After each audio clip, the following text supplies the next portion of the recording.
또 우리가 기도한 대로 될 줄로 믿습니다. 특히 우리가 방심하면 안 되겠습니다. 이 한 주간에 우리가 전도할 때 보면요, 당일에 일이 생겼다 그러고 연락이 안 되고 그렇기 때문에 우리가 마지막까지 긴장을 놓지 말고 기도로 준비할 줄로 믿습니다. 여러분, 사람은요, 그가 가진 관심에 의해 조각된다 라는 말이 있습니다. 이게 무슨 말이냐면요, 어떤 사람이 자기가 가진 그 관심, 한 사람이 가진 그 관심이요, 예리한 조각칼이 돼서 그의 인생 전체를 깎아 만든다라는 것이죠. 우리 인생이 내가 가진 관심에 따라서 만들어진다라는 것입니다. 그래서 우리가 교회 올 때마다 보게 되는 저 옆에 큰 건물 있지 않습니까? 우리가 올 때마다 보죠. 옆에 저 큰 건물. 저기 가시는 분들은 도박, 일확천금에 관심이 있습니다. 그래서 계속 돈을 잃으면서도 저길 벗어나지 못해요. 다음에는 따겠지. 오늘 잃으면 내일은 따겠지. 이런 마음이 있기 때문에 온통 일주일 내내 관심이 거기에 가 있어요. 여러분 안 해봤어요? 잘 모르시죠? 네, 저도 안 해봤습니다. 근데 보면 저분들 정말 대단해요. 오늘 아침에 이렇게 저도 집에서 나오다 이렇게 보니까 제 뒤쪽에서 그분이 저 큰 건물로 전도를 하나 봐요. 전도를. 우리만 전도하는 게 아니라 그분도 전도를 하는 것 같아요. 그러면서 막 언제 오냐고, 알아서 빨리 와 막 그래요. 그래서 처음에는 저 뒤에 보다 우리 교회에서 누가 전도하나 그러고 보니까 저 건물 가는 분이에요. 근데 아침부터 막 전도하시고, 또 여러분 세븐일레븐 보세요. 아침부터 우리보다 더 일찍 나가지고 공부하고 있어요. 그분들이. 또 책도 사고 내돈내산 해가지고 우리보다 더 일찍 와서 더 늦게 갑니다. 저분들 6시에 집에 가잖아요. 정말 대단해요. 관심이 거기에 가 있어요. 우리 중학교 3학년이 된 우리 집에 그 막내 아들의 관심은 온통 자동차에 가 있습니다. 그래가지고 매달 나오는 그 자동차 잡지도 사보고요. 저랑 무슨 이야기만 하면 자동차 얘기를 해요. 얼마나 이 자동차를 좋아하는지 우리나라뿐만 아니라 막 해외 차들도 다 알아요. 그리고 F1 그랑프리도 다 알아요. 경주대회까지. 그래가지고 이걸 다 꿰고 있는데 거기에 나오는 차들, 역사들, 또 우승자들, 대대로 그 이름들, 선수들 이름, 그 외국 이름이잖아요. 그 기억, 저는 그렇게 들었어도 한 명도 기억을 잘 못하겠어요. 근데 그걸 다 기억해요. 그리고 엔진들, 막 타이어까지 그걸 다 저한테 얘기해요. 얼마나 관심이 있는지 그걸 다 기억을 하더라고요. 근데 여러분, 목사인 저는 여러분 관심이 어디에 있을 것 같습니까? 어떻게 하면 교회를 살릴까? 어떻게 하면 교회를 부흥시킬까? 온통 여기에 관심이 있습니다. 단순히 우리 교회뿐만 아니라 한국 교회를 향한 걱정이죠. 비록 지방에서 크지 않은 교회를 목회하고 있지만 한국 교회의 미래가 걱정이 됩니다. 그래서 저는요, 우리 막내가 목사가 되면 좋겠다 이런 생각을 하고 있어요. 그러면서 막 기도하고 있어요. 이 친구가 책도 좋아하고 말하는 것도 좋아하고 또 제법 머리도 있고 그리고 성격이 좋아요. 성격이 아빠 닮아가지고 뭐 이렇게 좀 못 믿는 분들도 있는 것 같은데 여러분, 저도 성격이 싹 괜찮은 사람입니다. 목사인 제가 봐도 요 녀석은 목사시키면 좋겠다 막 그런 생각이 들어요. 여러분, 제가 선교지에서 많은 청년들 도전해가지고 사역자로 만들었지 않습니까? 지난주에도 여러 명 왔었는데 저는 그래서 우리 교회에서도 막 똑똑한 친구들, 또 성실한 친구들, 그런 청소년들, 청년들 보면요, 다 목사시키고 싶어요. 그럼 그래야 한국 교회가 사니까 그렇습니다. 그럼 죄송합니다. 오해하지는 마세요. 다 의사 되고 다 공무원 되면 여러분, 교회는 누가 지킵니까? 소는 누가 키웁니까? 여러분, 소는. 여러분, 내 자식은 편한 길 보내고 남의 자식은 막 힘든 길 가라고 여러분 시켜야 됩니까? 저는 그래서 우리 막내는 목사시키고 싶고 우리 큰아들은 지금 군대 가기 전에 그 라오스 서광일 선교사님인데 거기 6개월 가 있습니다. 군대 가기 전에 간다고 선교한다고. 그래서 이번에 막 기도하고 있어요. 선교의 맛을 들여가지고 선교사 되면 좋겠다 그렇게 기도하고 있어요. 물론 자기 꿈은 따로 있습니다. 근데 이제 아빠 기도 제목이죠.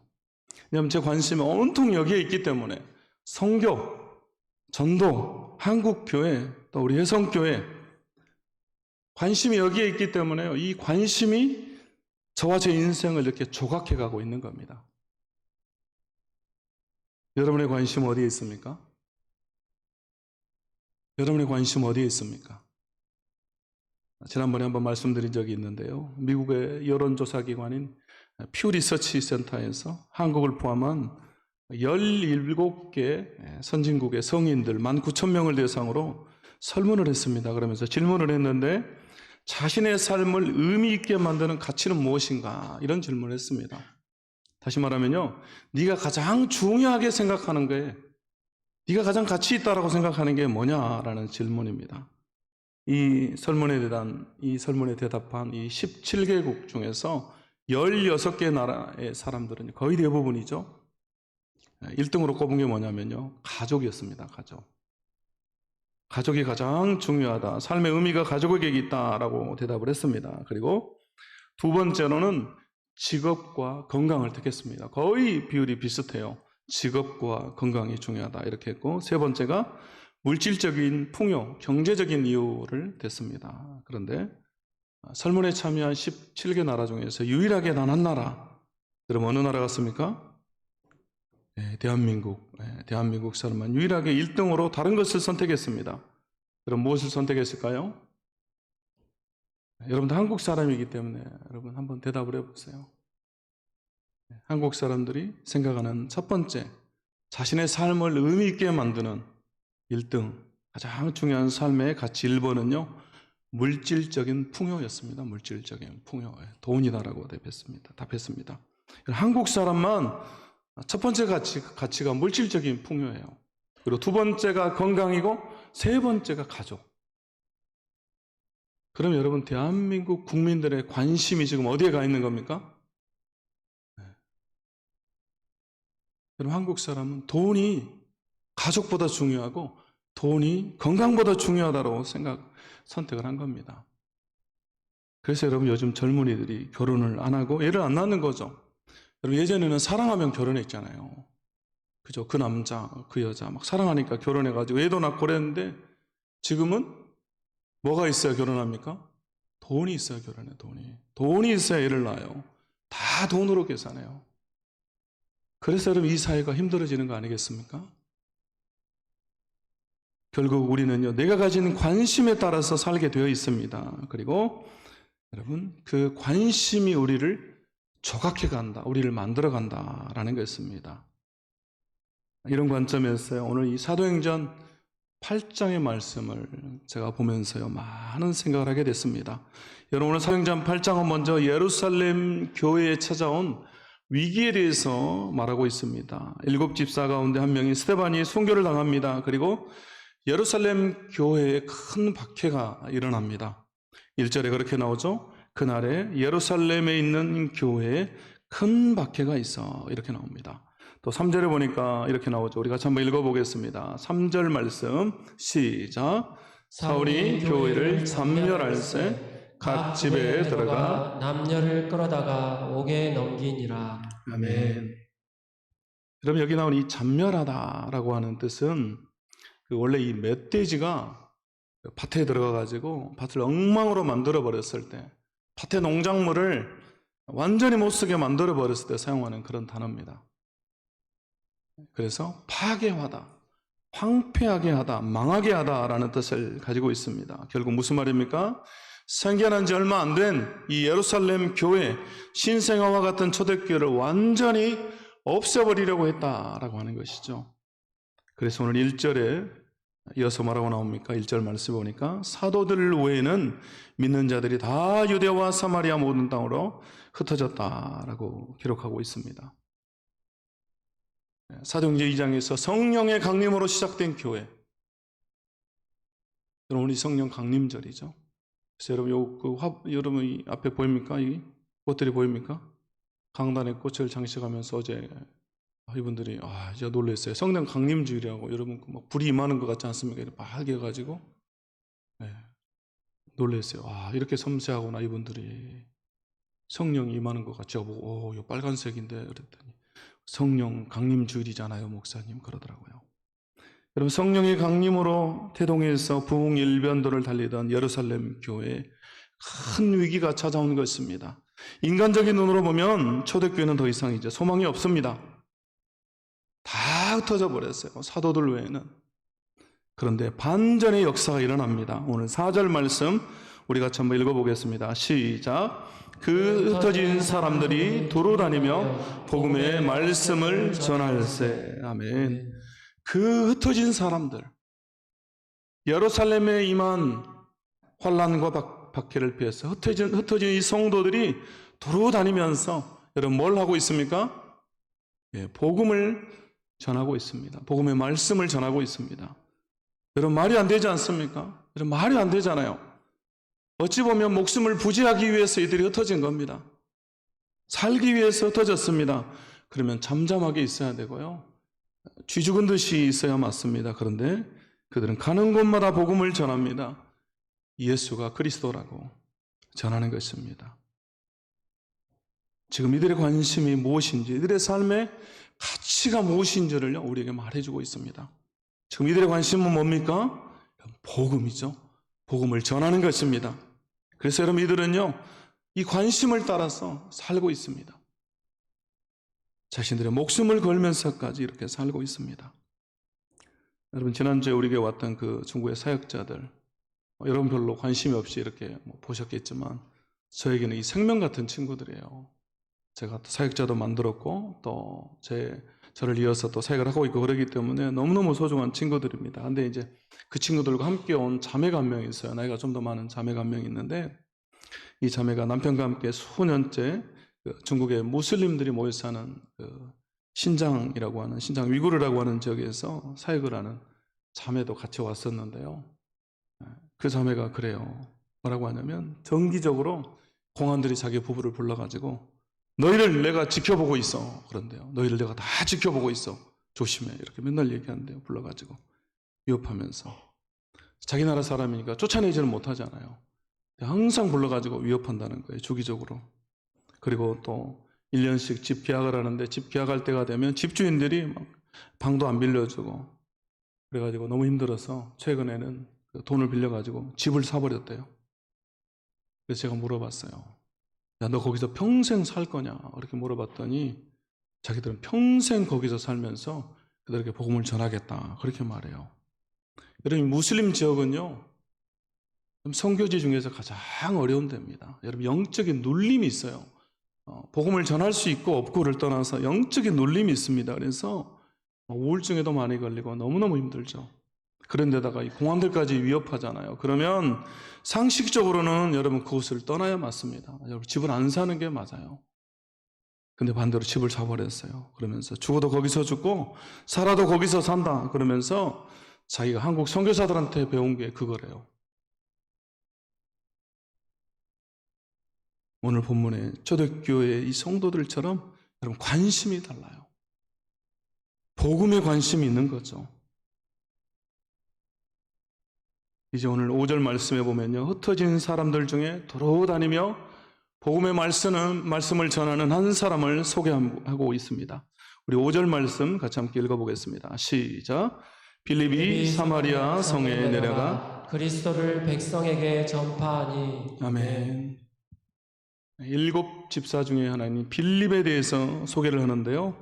그가 사마리아 성에 내려가서 그리스도를 백성에게 전파했다라고 기록하고 있습니다. 복음을 전하는 것이죠. 그가 복음을 전하는데 오늘 우리가 읽은 것처럼 이런 기적의 역사, 놀라운 역사들이 일어나고 있습니다. 그 내용을 오늘 성경에 기록해 놨습니다. 여러분 복음이 전파되고 말씀이 전파되는 곳에는 우리 주님이 함께 하시기 때문에 성령의 역사, 놀라운 기적의 역사가 일어나는 것입니다. 여러분 믿습니까? 복음이 전파되는 곳에 여러분 기적의 역사가 일어난다. 자, 그럼 첫 번째 어떤 역사가 일어나는가? 첫 번째 우리 함께 읽겠습니다. 시작. 사람들이 믿음의 길을 가는 역사가 일어납니다. 아멘. 그렇습니다. 여러분 복음을 들은 사람들, 하나님의 말씀을 들은 사람들이요, 한 마음으로 믿음의 길을 가더라. 믿음을 따라서 살게 된다라는 것입니다. 오늘 6절 말씀에 그렇게 나오죠. 6절 같이 함께 읽겠습니다. 시작. 우리가 빌립의 말도 듣고 행하는 표적도 보고 한 마음으로 그가 하는 말을 따르더라. 아멘. 한 마음으로 그가 하는 말을 따르다라 이렇게 나오는데요. 여러분 여기 따르다라고 하는 말은요. 원래는 주의를 기울이다, 마음을 돌리다라는 뜻을 가지고 있습니다. 지금 사람들이 빌립이 하는 이 말에 그가 전하는 이 복음의 귀를 기울인 것입니다. 그리고 그 말을 듣고 마음을 돌리게 됩니다. 그리고 복음을 들은 자들이 빌립의 말을 따르게 되었습니다. 말씀을 듣고 믿음을 가지고 주님을 따르기로 결단한 겁니다. 여러분 이것이 진정한 역사고 이것이 진정한 변화입니다. 복음을 듣고 말씀을 듣고 그것을 따르기로 결단하고 여러분 믿음의 길을 가는 것, 여러분 이것이 진정한 역사고 진정한 변화입니다. 우리 삶의 진정한 변화는 여러분 언제 일어납니까? 그것은 오늘 말씀에서처럼 하나님의 말씀을 듣고 그 말씀을 따를 때, 결단할 때 변화가 일어나는 것입니다. 우리에게 선포되어진 그 말씀이, 그 복음이 내 안에 들어와서 내 삶을 변화시키고 나를 새롭게 하는 것입니다. 그리고 여러분 이 세상은 이 말씀, 이 복음을 경험한 사람들이, 이 변화를 경험한 사람들이 이 말씀으로, 이 복음으로 세상 속에서 살아갈 때 바뀌고 변화되는 것입니다. 여러분 복음이 아니면 이 세상이 바뀌지를 않습니다. 그래서 결국 여러분 우리는요, 내가 말씀을 듣고 깨닫는 것으로 내가 변하는 데서 멈춰서 버리면 안 되는 것이죠. 계속해서 이 말씀을 가지고 세상에 나가는 것이고 이 복음을 모르는 다른 사람들에게 전해야 되는 것입니다. 그래야 다른 사람들도 이 복음을 듣고 이 말씀을 듣고 믿음의 길을 가는 역사가 일어나게 되는 것입니다. 여러분 사도행전 전체가 그리고 오늘 8장의 역사가 오늘 빌립이 하고 있는 이 일을 통해서 우리에게 이것을 보여주고 있는 것입니다. 전 이 본문을 보면서요, 한국 교회 아직도 희망이 있다, 우리 교회가 아직도 희망이 있다라는 생각을 하게 됐습니다. 이 본문을 보면서요, 제가 희망을 찾았어요. 여러분 코로나 이후에 우리가 가장 많이 듣는 이야기가 뭐냐면요, 한국 교회가 위기다 이런 얘기, 또 한국 교회에 대한 안 좋은 이야기들을 너무 많이 듣다 보니까요, 어떤 생각이 드냐면 막 답답하다 못해서요. 그런 느낌 어떤 거냐면요, 막 시험을 보러 갔는데 그 시험 문제가 나왔는데 다 모르는 문제예요. 한 개도 모르겠어요. 막 뭐라고 써야 될지 답도 모르겠고, 검은 것은 글씨고 하얀 것은 종이고 이래가지고 막 답답하고 머리를 막 쥐어짜고 싶은 막 그런 느낌 있죠. 저는 이렇게 최근에 막 그런 느낌이 들 때가 많습니다. 그런데 이 말씀 읽으면서요, 여러분 답을 찾았습니다. 결국은 사도행전이고 결국은 처음으로 돌아가는 것입니다. 여러분 답은요, 복음이고 복음을 전하는 것밖에 없습니다. 여러분 결국 오늘 말씀처럼 위기 속에서 우리가 복음을 전하면, 이 말씀을 전하면 누군가는 귀를 기울이고 마음을 돌이키고 믿음의 길을 가기로 결단하는 사람이 나온다라는 것입니다. 믿음의 길을 가는 역사가 일어나게 된다라는 것이죠. 그런데 이런 마귀는요, 그것을 못하게 만들어요. 요즘 세상에 무슨 전도냐, 전해도 안 믿는다, 해봐도 소용없다 그러죠. 그러나 여러분 절대로 아닙니다. 믿습니까? 마귀가 우리를 속이는 거예요. 저는 선교지에서 그걸 너무너무 많이 경험했어요. 마귀가 속여요. 네가 해봐도 소용없다, 지금까지도 안 됐다, 항상 그렇게 속여요. 그래서 제가 최근에 또 막 속을 뻔했어요. 이 말씀 읽으면서 내가 또 속고 있었구나, 그런 생각이 들었습니다. 여러분 우리가 복음을 전하면 사람들이 그 말씀에 귀를 기울이게 되어 있습니다. 여러분 그것이 하나님의 역사입니다. 결국 여러분 중요한 것은 우리의 관심이고 우리의 초점이 여러분 중요합니다. 문제, 위기에 우리가 관심을 두는 것이 아니라 복음에 관심을 두고 복음을 전파하는 데 우리의 관심을 둬야 하는 것입니다. 그러면 그 관심이 우리를 만들어간다라고 했던 것처럼 이 복음이, 이 말씀이 우리를 만들어갈 것입니다. 주님이 우리를 통해서 역사를 일으킨다라는 것입니다. 우리가 관심만 있어도요, 복음을 전하려고 하는 관심만 있어도 하나님이 일하세요. 저는 이런 경험이 너무너무 많습니다. 제가 선교지에서요, 20대 중반에 전도한 그 제자 중에 나중에는 사역자가 됐다가 저 미국에서 목회하고 있는 친구가 한 명이 있습니다. 근데 제가 결혼하기 전에 학생 선교사를 있을 때 전도했는데 얼마나 열정이 있는지 막 낮에도 전하고 밤에도 전하고 했는데 잘 안 믿어요, 이 친구들이. 또 그때는 제가 이제 젊어서 막 요령도 없고 그래가지고 잘 안 돼요. 근데 관심은 있는데 방법도 잘 모르겠고 그래가지고 그때 딱 한 명이 제자가 있었는데 6개월 해가지고 제가 한 명이 있었는데 그 친구한테 그 얘기를 했어요. 야, 도저히 안 되겠다. 혹시 너네 반에서 친구들 중에서 혹시 친척 중에 기독교에 관심 있는 애들, 혹시 뭐 친척 중에 크리스천이 있는 기독교 있는 애들 있으면 혹시 한번 찾아봐라. 그렇게 했더니요, 한 주가 지나가지고 그 친구가 그래요. 한 명을 찾았다고. 그래서 야, 그럼 데리고 와라. 그래가지고 제 숙소로 데리고 왔어요. 그래가지고 그때 이제 저희는 주로 예수 영화를 많이 보여줬습니다. 근데 이게 되게 길어요. 근데 그날 저녁에 제가 낮에도 열심히 전도하고 와가지고 막 피곤해가지고 전도하다가 제 옆에 잠들어 버렸어요. 근데 그 처음 온 친구는 그 끝까지 잘 보고 있더라고요. 저는 전도하겠다고 한 사람은 끝나고 나면 제가 이렇게 그 예수님 믿을래 하면서 이렇게 질문해야 되거든요. 근데 제가 잠들어 버리고 자가지고 아침에 일어났어요. 아침에 일어나 보니까 안 가고 있더라고요, 제 옆에. 자기 혼자서 계속 뭐 다른 거 TV도 보고 놀고 있고. 그래가지고는 저한테 뭐라 그러냐면 자기 예수님 믿었대요. 저 그래가지고 이건 또 무슨 소리지? 그랬더니 그 영화 보면 마지막에 기도문이 있거든요. 자기가 그거 따라 했대요. 그러면서 예수님 믿었다고. 그래가지고 그 친구가 제 제자 됐습니다. 그리고 사역자 되고 지금 미국에서 목사님 하고 있다니까요. 놀라지도 않아요, 여러분은. 네. 여러분 관심만 있어도 이런 일이 있더라고요. 제가 막 전도하려고 그랬는데 여러분 그렇다고 전도하다가 잘하는 얘기는 아닙니다, 여러분. 전도하다가 목사님 잘하는 얘기인가? 여러분 그렇게 오해하면 안 되겠습니다. 우리가 복음을 전하려고 하니 관심만, 열정만 있어도요, 여러분 주님이 역사하시더라. 믿습니까? 자, 두 번째 우리가 함께 읽겠습니다. 두 번째 시작.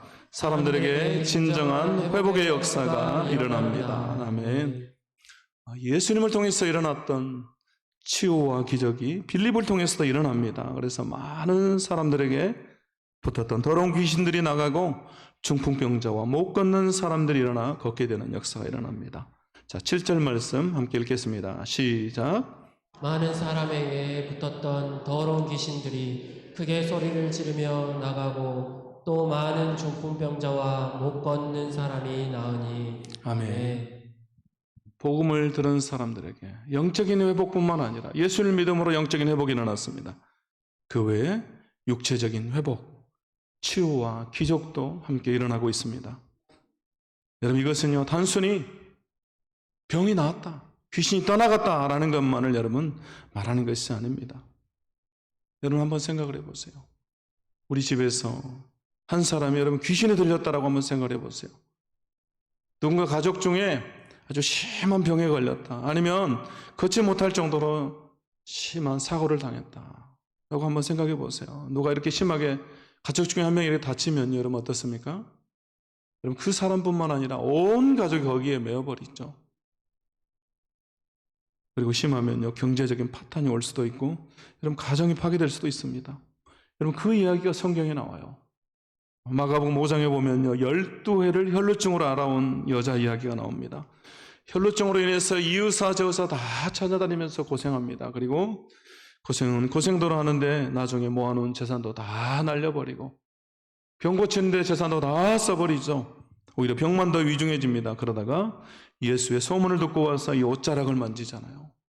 내가 옷자락만 만져도 낫겠다. 그리고 여러분 나음을 받습니다. 26절에 이렇게 나오죠. 많은 의사에게 많은 괴로움을 받았고 가진 것도 다 허비하였으되, 이렇게 나옵니다.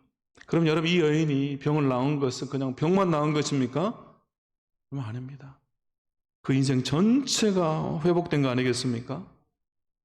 여러분 거라사인의 땅에서 여러분 군대 귀신 들렸던 사람도 마찬가지입니다. 예수님께서 귀신을 쫓아내 주십니다.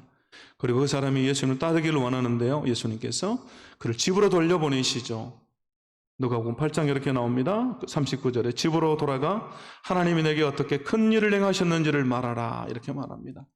집으로 돌아가라고 해요. 가족과 함께 하라는 것입니다. 진정한 회복이 일어나는 것입니다. 결국 여러분 오늘 이 사도행전의 말씀도 복음을 들은 그들에게 치유와 기적을 통한 진정한 회복의 역사가 일어났다라는 것을 우리에게 말해주고 있습니다. 여러분, 이처럼 복음이 전파되는 곳에는 진정한 회복의 역사가 일어납니다. 그들의 진정한 필요가 채워지는 것입니다. 그래서 여러분, 우리가 누군가의 그 필요를 채워주려고 한다면요, 그 사람의 가정이 회복되기를 원한다면 여러분, 우리가 물질로도 도와줄 수도 있고 또 시간을 내서 그를 위로할 수도 있겠습니다. 그러나 여러분, 더 중요한 것은 우리가 무엇을 전해야 되는 것입니까? 복음을 전해야죠. 믿습니까? 여러분, 예수님을 믿게 해야 됩니다. 여러분, 그래야 진정한 회복, 진정한 가정의 필요가 채워지게 되는 것입니다. 여러분, 진정한 회복은 복음을 통해서만 일어나기 때문입니다. 마지막 세 번째 우리 함께 읽겠습니다. 세 번째, 시작. 사람들에게 진정한 기쁨의 역사가 일어납니다. 아멘. 8절 말씀 우리 같이 한번 읽어보겠습니다. 시작. 그 성에 큰 기쁨이 있더라. 아멘. 여러분, 여기 나오는 이 기쁨이라고 하는 단어는요, 원어에서 보니까 카라라는 단어인데요, 구원에 이르는 믿음이나 또는 성령에 의해서 일어나는 일로 경험되는 기쁨을 말할 때 사용하는 단어입니다. 결국 하나님께 오는 기쁨을 말하죠. 여러분, 진정한 기쁨입니다. 그런데 여러분, 오늘 말씀해 보니까 큰 기쁨이 있더라 이렇게 나오죠. 이 있더라라고 하는 말은요, 원어에서는 발생하다, 생겨나다, 일어나다 라는 뜻을 가지고 있습니다. 원래는 없었는데 그것이 일어나고 생기게 된 겁니다. 그럼 여러분, 이게 무슨 말입니까? 무슨 뜻입니까? 기쁨이 없던 곳에 기쁨이 생겨난 것이고 기쁨이 일어난 것입니다. 여러분, 사마리아 땅은요, 그 사람들은 차별과 무시를 받던 사람들입니다. 유대인들이 그들이 사는 마을로도 지나가지를 않아요. 예루살렘에서 갈릴리로 갈 때 그들이 사는 마을을 지나가면 가까운데 여러분, 그 길로 안 가요. 무시하는 겁니다. 차별하는 거죠. 그들을 개처럼 취급했습니다. 그런데 요한복음 4장에 보면 예수님께서 그 사마리아 땅을 지나가시죠. 여러분, 그렇게 차별받고 고통받는 사마리아 사람들에게 기쁨이라고는 없던 그 사마리아 성에 오늘 말씀을 보니까 큰 기쁨이 생겼다라고 기록하고 있습니다. 빌립이 복음을 전파하자 그 역사가 일어난 것이죠. 빌립의 복음 전파가 이런 큰 기쁨을 낳은 것입니다. 여러분, 복음이 전파되는 곳에는 큰 기쁨이 있습니다. 여러분, 예수님을 믿으면 큰 기쁨이 있습니다. 여러분, 우리 신앙의 특징은요, 여러분, 기쁨입니다. 기쁨. 믿습니까? 그렇기 때문에 우리 신앙생활의 최대의 위기는 구원의 감격, 구원의 기쁨이 사라질 때 오는 것입니다. 우리 신앙의 위기는요, 기쁨이 사라져버릴 때 와요. 여러분, 부부 사이도 그렇지 않습니까? 내가 저 남자랑 저 여자랑 사는데 더 이상 사는 게 안 기뻐. 감격이 없어. 그럼 여러분, 위기가 오는 겁니다. 나이가 들어도 여러분, 잘 사는 부부들, 행복한 노년을 보내는 분들을 보니까 이 할아버지 할머니들이 막 서로 쳐다보면서 막 기쁘고 감격이 있어요. 할아버지 할머니들도. 제가 지난번에 TV 보니까요, 그 90세가 넘은 할아버지 할머니인데요, 제가 이렇게 쭉 쳐다봤어요. 했더니 시장을 가는데 할아버지가 할머니 손을 이렇게 꼭 잡고 가요. 그래가지고 그날 무슨 생선 고등어인가를 사가지고 와가지고 할머니가 할아버지 좋아한다고 해주면서 밥을 그냥 이렇게 고봉으로 막 젊은 사람도 다 못 먹을 정도로 이렇게 고봉으로 가득 담아가지고 주는데 할아버지 그걸 밥을 다 먹어요.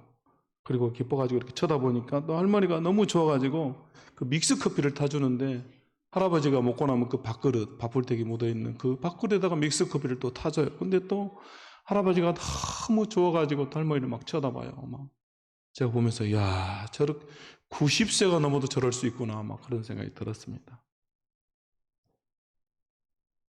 여러분, 기쁨과 감격. 여러분, 우리 몸이 아프면요, 우리 몸에 신호가 오듯이 우리가 영적인 문제가 생기고 영적인 여러분 위험에 빠지면요, 신호가 오는데 첫 번째, 여러분, 기쁨이 사라지는 겁니다. 여러분, 그리스도인의 삶의 특징이 기쁨이라고 그랬죠. 근데 그 특징이 기쁨이 사라지면 감사가 사라지고 영적 침체에 우리가 빠지는 것입니다. 그래서 우리 성도에게 여러분 기쁨이 중요합니다. 여러분 세상이 주는 기쁨은 잠시 잠깐이지만 다 사라져 버리죠. 그러나 복음을 통해서 예수님을 믿음으로 주어지는 기쁨은 진정한 기쁨입니다. 여러분 찰리 채플린이요 이런 말을 했어요. 여러분 얼마나 웃긴 사람입니까? 우리가 아는 그 찰리 채플린. 근데 이런 말을 했습니다. 나는 숱한 사람을 웃겼지만 실상 나 자신은 정말 기뻐서 마음속으로부터 웃어본 적이 단 한 번도 없다. 여러분 이렇게 말했습니다. 여러분 세상적인 기쁨이죠. 진정한 기쁨은 성령님이 우리 안에서 누리게 하는 기쁨. 여러분 이 기쁨이 진짜 기쁨입니다. 그래서 여러분 갈라디아서에서 뭐라고 말합니까? 5장 22절 23절에서 오직 성령의 열매는 사랑과 희락과, 또 로마서 14장 17절에서 하나님의 나라는 먹는 것과 마시는 것이 아니요 오직 성령 안에 있는 의와 평강과 희락이다. 이렇게 말해요. 여러분 기쁨에 대해서 말하고 있습니다. 여러분 왜 우리에게 기쁨이 없습니까? 우리가 기쁨이 없는 것이 기뻐할 일들이 일어나지 않았습니까? 여러분 아닙니다. 우리가 하나님이 주시는 기쁨을 누리고 있지 않기 때문에 그래요. 복음대로 살지 않기 때문에, 복음을 전하지 않기 때문에 이 복음을 우리가 누리지 못하는, 이 기쁨을 누리지 못하는 것입니다. 제가 이 유해를 한 적이 있는데 그래도 한 번 더 하겠습니다. 여러분 파니 제인 크로스비, 우리가 너무나 잘 아는 크로스비 여사, 성경에 나오는 수많은 찬송가를 지었죠. 여러분 그녀는요 생후 1개월쯤 되었을 때 가정부가 음식을 만드느라 이게 뜨겁게 데운 겨자에 그 즙이 눈에 들어가 가지고 실명이 됐습니다. 비록 앞을 볼 수 없는 그런 장님이 된 거죠. 그런데 예수 그리스도를 만나고요 기쁨의 삶을 살게 됩니다. 그래서 여러분 찬송가를 9,000편 이상 이렇게 찬송시를 쓰게 되는데요. 그리고 우리가 뭐 찬송 부르는 것도 되게 많이 작곡을 했죠. 근데 그녀가 90세 생일이 되었을 때 한 기자가 이런 질문을 합니다. 여사님, 당신의 소원이 무엇입니까? 이렇게 물어요. 그때 이 기자가 생각할 때는 앞을 보지 못하는 분이기 때문에 눈을 떴으면 좋겠다. 단 한 번이라도 볼 수 있으면 좋겠다. 이런 말을 할 줄 알았던 겁니다. 근데 평생을 보지 못하고 장님으로 살았기 때문에 그런 말을 할 줄 알았는데 이 크로스비 여사가 이렇게 말을 해요. 나는 지금처럼 장님이 되기를 원합니다. 제가 태어날 때 하나님께 기도를 할 수 있었다면 저는 맹인으로 태어나게 해달라는 기도를 했을 것입니다. 왜냐하면 오염되지 아니한 깨끗한 눈으로 하나님의 나라에서 주님을 가장 처음으로 볼 수 있기 때문입니다. 이렇게 대답을 했어요. 여러분 이 크로스비 여사의 고백에는요 그녀가 얼마나 기쁨과 감사의 삶을 살았는지를 우리에게 보여줘요. 여러분 맹인으로 장님으로 살아도 여러분 기쁜 삶, 내 몸이 좀 불편하고 아파도 여러분 기쁜 삶, 내가 좀 가난하고 힘들어도 기쁜 삶, 여러분 그 삶이 바로 예수 그리스도 안에 있는 삶이고 예수 그리스도를 믿는 삶이고 복음을 들은 자들의 삶인 것입니다. 결국 예수 안에 있는 기쁨이 우리의 한계를 극복하게 하고 우리 안에 있는 이 문제들을 다 뛰어넘게 하고 불평과 불만을 이기게 하는 능력이 되는 것입니다. 여러분 기적을 이룬 나라, 기쁨을 이룬 나라라고 하는 책을 쓴 사람이 있습니다. 그 영국 언론인 다니엘 튜터라고 하는 분이 이 책을 썼는데요. 이분이 그 지난 50년 동안에 한국이 얻은 것과 이런 것이 뭔가 이렇게 이 책에서 이렇게 여러 개 분석을 하면서요. 불가능의 기적을 이루고 소프트 파워로 세계를 놀라게 하면서도 정작 국민 안에는 만족감과 기쁨을 잃어가고 있다. 이렇게 이분이 평가를 했어요. 우리나라가 50년 동안 너무나 많은 것을 이루었지만 그러나 정작 우리 안에서 기쁨을 잃어버리고 있다. 이렇게 평가를 한 겁니다. 여러분, 우리가 기쁨을 잃어버린 이유, 저는요 한국 사회가 기독교가 힘을 잃어버리고 복음이 힘을 잃어버리기 때문에 한국 사회가 기쁨을 잃어버린 게 아닌가라는 생각을 합니다. 그럼 우리가 다시 한번 복음을 통해서 기쁨을 회복하고 이 복음을 전함으로 오늘 이 사마리아 성 안에 큰 기쁨이 생겨났던 것처럼 우리 교회 안에, 우리 가정 안에, 이 광주 도성 안에 기쁨이 회복되기를 주의 이름으로 축원합니다. 이제 말씀을 마치겠습니다. 여러분, 복음에 관심을 가진 이 사람들, 돌아다니며 복음의 말씀을 전했던 이 사람들로 인해서 빌립을 통해서 사람들이 믿음의 길을 가는 역사가 일어났습니다. 사람들의 진정한 회복의 역사, 치유와 기적의 역사가 일어났습니다. 또 사람들에게 진정한 기쁨의 역사가 일어났습니다. 그 성 안에 큰 기쁨이 일어나게 되었습니다. 우리가 5월 26일 리본데이 새생명 축제를 통해서 우리 교회 안에, 우리 안에 이런 역사가 있기를 다시 한번 주의 이름으로 축원합니다. 축원합니다. 우리 함께 찬양하고